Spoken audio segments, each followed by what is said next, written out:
జై దుర్గాభవాని. ఈరోజు దుర్గమ్మ సందేశం ఏంటి అంటే, నాపై నమ్మకంతో ఒక్కసారి ఈ చీటీని తెరిచి చూడు. ఇది నీకోసమే. దీన్ని తెరిచి రాబోతున్న అదృష్టం గురించి స్వయంగా నువ్వే తెలుసుకో. నీ జీవితం ఖచ్చితంగా మారుతుందమ్మా. భయపడకుండా వెంటనే విను. నువ్వు ఎదురు చూస్తున్నటువంటి గొప్ప శుభవార్త ఈ చీటీలో దాగి ఉంది. నిన్ను పట్టించుకోవడం లేదని నాపై అలిగావా? లేదా నీ చెయ్యి వదిలేశామోనని నన్ను నిందిస్తూ కూర్చున్నావా? నేను ఎప్పుడూ నీ చెయ్యి విడిచిపెట్టిందే లేదు. ఈ దుర్గమ్మ నీతోనే ఉన్నాను. కానీ నువ్వే తెలుసుకోలేకపోతున్నావు. నీ వెంటే ప్రతి క్షణం నా రూపం ఉంటుంది, నా అడుగులు పడుతున్నాయి. ఏ పని చేస్తున్నా సరే అది విజయం పొందేలా నీతో ప్రతి ప్రయత్నం కూడా నేను చేయిస్తూనే ఉన్నాను. నాతో ఉన్నది నా దుర్గమ్మ కాదా? మరి అంతగా నా దుర్గమ్మ నాతో ఉంటే ఎందుకు నాకు ఈ బాధలు, కష్టాలు ఎందుకు అని అడుగుతున్నావేమో. నేను నీతో ఉన్నంత మాత్రాన నువ్వు చేసుకున్న కొన్ని కర్మలు నువ్వు అనుభవించకుండా వెళ్ళిపోతాయో చెప్పు? ఎవరు చెప్పారు? భగవంతుడికైనా కర్మను అనుభవించక తప్పదు. నేను నీతో ఉండేది ఎందుకో తెలుసా? నీ చెడు సమయంలో నీ సమయం నీకు బాగా బాధ కలిగినా నాకెవ్వరూ తోడులేరు అని నీలో నువ్వు ఒక భయానికి లోనై ఉన్నప్పుడు నిన్ను నువ్వు అసహనానికి గురి చేసుకుంటూ ఉన్నావు కదా. ఆ సమయంలో ఈ దుర్గమ్మ అండగా ఉన్నాను. ఎలాంటి చెడు ఆలోచనలు కానీ తప్పుడు నిర్ణయాలు కానీ తీసుకోకుండా నిన్ను జాగ్రత్తగా రక్షించేది ఈ దుర్గమ్మే కదా. మరెవరనుకుంటున్నావు?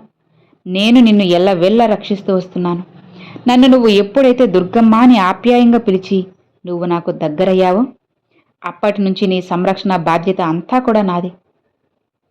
నువ్వు మాత్రం నన్ను అర్థం చేసుకోకుండా కష్టాల నుండి, నీ సమస్యల నుండి నిన్ను విముక్తి కలిగించడం లేదనుకుని నాపై అనవసరంగా దుర్భాషలాడుతూ ఉన్నావు. నీకు అవసరమైనవన్నీ కూడా సమకూర్చడం లేదని బాధపడుతూ ఆలోచిస్తున్నావు. అది ఎంతవరకు సబబు చెప్పు? ఒక్కసారి నువ్వే ఆలోచించు. ఇంత కష్టకాలంలో కూడా నువ్వు ఈ రోజు వరకు ఇంత ధైర్యంగా నిలబడగలిగావంటే అందుకు నా నుండి నీకు ఎలాంటి సహకారం లభించలేదంటావా? నువ్వే చెప్పు. ఆ విషయం నీకు ఏదో ఒక రోజు తెలుస్తుందిలే. చెప్పాలంటే నీకు ఒక విధంగా రోజు గడిచిపోతుంది కదా. అలాంటప్పుడు నేను నీతో ఉన్నట్లా లేనట్లా? నేను కనుక ఈ కర్మలన్నీ ఇప్పుడే నుండి తీసేస్తున్నట్లయితే నువ్వు మళ్ళీ మళ్ళీ ఇవన్నీ అనుభవించి తీరాల్సిందే. చూడమ్మా, నేను అనుకుంటుంది ఏంటి అంటే, ఇన్ని రోజుల్లో నీకు ఉన్నటువంటి చెడు కర్మలు తీసేసి వాటి స్థానంలో మంచిని ప్రవేశించేలా చేద్దామని అనుకుంటున్నాను. అందుకు నువ్వు జీవితంలో ఎంతో ఆనందంగా, సంతోషంగా జీవించాలని నేను ఆరాటపడుతున్నాను. ఇక ఈ జీవితమంతా సుఖ సంతోషాలతో ఉంటావు. ఇక నుండి ఏ జన్మలో కూడా నీకు ఎలాంటి కర్మలు రావు. చెడు కర్మలన్నీ తొలగిపోయే సమయం వచ్చేసింది. అతి కొద్ది రోజుల్లోనే నీ కర్మలన్నీ తొలగిపోయి నువ్వు, నీ భవిష్యత్తు అంతా సంతోషమయం కాబోతుంది. సుఖంగా నీ కుటుంబంతో జీవిస్తావు. కాస్త ప్రశాంతంగా ఉండు. మంచి మంచి ఆలోచనలతో రోజుని ప్రారంభిస్తూ ఉండు. నువ్వు అనుకున్నట్లే అంతా శుభమే జరుగుతుందిలే. నీకు అంతా మంచే చేస్తానని చెబుతున్నాను కదా. నేను నీకు మాటిస్తున్నాను. ఆనందంగా జీవించాలి, నీ కుటుంబంతో హాయిగా ఉండాలని ఎన్ని కలలు కన్నావు, అవన్నీ ఖచ్చితంగా నిజం చేస్తాను. దీనికోసం నువ్వేం పగలు రాత్రి నిద్రాహారాలు లేకుండా ఎందుకు ఇంతలా ఎక్కువగా ఆలోచిస్తున్నావు చెప్పు? దానివల్ల నీకేమైనా కానీ కాస్తైనా ప్రయోజనముందా? లేదు కదా. నాపై నమ్మకాన్ని ఉంచు అని చెబుతున్నాను. అయినా సరే నువ్వు అపనమ్మకాన్ని పెంచుకున్నా, అసహనానికి గురవుతున్నా. చూడమ్మా, సమస్యలు రోజూ ఉండేవే. కానీ ఇలా నిద్ర మానుకొని ఆలోచించినంత మాత్రాన అవి పరిష్కారం అవుతాయా చెప్పు? లేదు కదా. ఆలోచనలన్నీ పక్కన పెట్టి హాయిగా నిద్రించు. ఆరోగ్యాన్ని జాగ్రత్తగా కాపాడుకుంటూ ఉండు. ఒక్కటి చెప్పనా, నీకు ఎప్పుడు ఏది ఇవ్వాలో తెలిసిన ఆ భగవంతుడికి ఎలా ఇవ్వాలో కూడా తెలుసు కదా. నీకు ఆయువు పోసిన భగవంతుడికి నీ ఆపదను తొలగించడం తెలుసు కదా. అందుకే కష్టం వచ్చిందని కంగారు పడకు, సుఖాలు రాగానే సంబరపడకు. విజయం అనేది ఒకే ఒక్క దాన్ని చూపుతుంది, అపజయం 100 దారులు చూపిస్తుంది. అందుకే పరిష్కారం లేని సమస్య గురించి ఎప్పుడూ కూడా చింతించుకో. పరిష్కారం ఉన్న సమస్యను అస్సలు విడిచిపెట్టుకో. నీ మనసులో కోరిక నాకు తెలుసు కదా. కొన్నిటి విలువ కోల్పోయినప్పుడు తెలుస్తుంది, కొన్నిటి విలువ దొరకనప్పుడు తెలుస్తుంది, ఇక కొన్నిటి విలువ కాలం గడిచే కొద్దీ తెలుస్తుంది. నీకు అన్నం పెడుతుందో, ఏది నీకు అన్నం పెడుతుందో దాన్ని దైవంగా భావించు. ఏది నీకు నీడనిస్తుందో దాన్ని కోవెలుగా భావించు. ఏది నీకు మంచిని నేర్పుతుందో దాన్ని నిరంతరం కూడా పూజిస్తూ ఉండు. ఏది నీకు సంతోషాన్ని ఇస్తుందో దాన్ని నిత్యం కూడా ధ్యానిస్తూ ఉండు. ఇక అప్పుడే కదా నువ్వు గొప్పవాడివవుతావు. నీకు విజయం కావాలనుకుంటున్నావు కదా, ఖచ్చితంగా నువ్వు ఎంచుకున్న పనిలో అభివృద్ధి పొందాలనుకుంటున్నావు కదా. మరి అలా అభివృద్ధి సాధించాలి అంటే నువ్వు ప్రయాణించేటువంటి మార్గంలో అతి నిద్ర, సోమరితనం, అలానే నువ్వు చేసే పనిలో అలసత్వం, భయం, కోపం, ఇక వీటన్నిటినీ కూడా పక్కన పెట్టు. ఇవి ఉంటే నువ్వు ఎప్పటికీ విజయాన్ని పొందలేవు. ముందు అన్నిటినీ దూరం పెట్టు. అతి త్వరలోని గొప్ప అదృష్టం రాబోతుంది. జీవితం మొత్తం ఎగుడు దిగుడు దారులను కొనసాగింది కదా, అందుకే కదా అసహనానికి లోనయ్యావు, ఎంతో నిరుత్సాహంతో ఉన్నావు. అయితే నువ్వు ఇప్పుడు మాత్రం గొప్ప స్థాయికి వెళ్ళబోతున్నావు.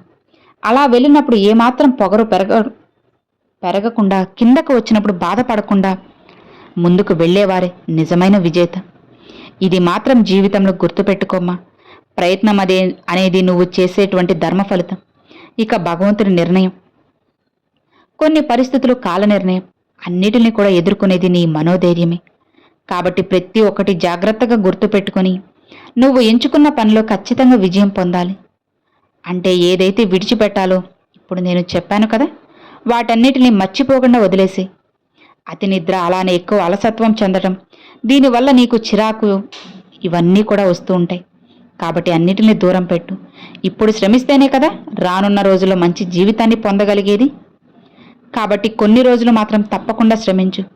చాలా రోజుల నుండి నువ్వు ఎంతో దీనంగా బాధపడుతూ వస్తున్న ఒక సమస్య పరిష్కారం అవుతుంది. ఎలా నిరాశకు గురయ్యావో అంతకు మించిన రెట్టింపు ఆనందంతో నీ కుటుంబంతో సంతోషంగా గడుపుతావు. నిన్ను చూస్తూ నేను కూడా సంతోషిస్తాను. నువ్వు ప్రారంభించిన పనులు పూర్తయ్యేందుకు నా నుండి నీకు అన్ని సహకారాలు అందిస్తాను. ఇన్ని రోజులు ఆలస్యమైందని ఇక విచారిస్తూ కూర్చోకు. ఆ ఆలస్యం అనేది ఎంత అద్భుతంగా మారబోతుందనేది నువ్వే చూసి ఆశ్చర్యపోతావు. ఈ దుర్గమ్మ ద్వారా నేను నిన్ను, నీ కుటుంబానికి ఆశ్చర్యపరిచే సమయాన్ని ఒక బహుమతిగా ఇవ్వబోతున్నాను. నాకంటూ ఇక వారసులు ఎవరున్నారు చెప్పమ్మా? నువ్వే కదా. నన్ను ఆశ్రయించిన వారే నా వారసులు, నా బిడ్డలు. మీ ఆలోచనలు, మీరు చేసే ప్రతి పనిని నా కోసం వినియోగిస్తున్నందుకు చాలా ధన్యవాదాలు. నేను ఎప్పుడూ కూడా మీ వెంటే ఉండి పిలిస్తే పలుకుతాను. నేను నీ నుండి కోరుకునేది కేవలం స్వచ్ఛమైన ప్రేమ, భక్తి మాత్రమే. ఈ ఒక్కటి ఈ దుర్గమ్మకి అర్పించు చాలు. ఇక నీ నుండి నేను ఏది కూడా ఆశించను. నేను నీకు మాటిస్తున్నాను, ప్రతి జన్మలోనూ నేను నీ వెంటే ఉంటాను. నువ్వు అనుకున్నటువంటి ప్రతి పనిని జాగ్రత్తగా నీ ద్వారానే చేయిస్తాను. భయపడకు, సంతోషంగా ఉండు, నిశ్చింతగా ఉండు. ప్రశాంతంగా ఉన్నావంటే దుర్గమ్మ ఏం చెప్పారు, ఏం చేయబోతుంది, తదుపరి అడుగు ఏంటి, ఇలా అన్నీ కూడా నీకు తెలియజేస్తాను. నిశ్చింతగా ఉండమ్మా.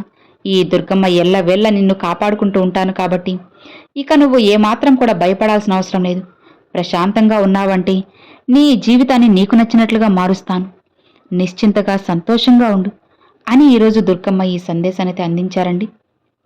సో విన్నారు కదండి, ఈరోజు దుర్గమ్మ పంపించిన ఈ సందేశం మీ అందరికి నచ్చింది అని అనుకుంటున్నాను. నచ్చితే ఒక చిన్న లైక్ చేయండి, మరికొంతమంది మీ ఫ్రెండ్స్ అండ్ ఫ్యామిలీస్కి షేర్ చేయండి.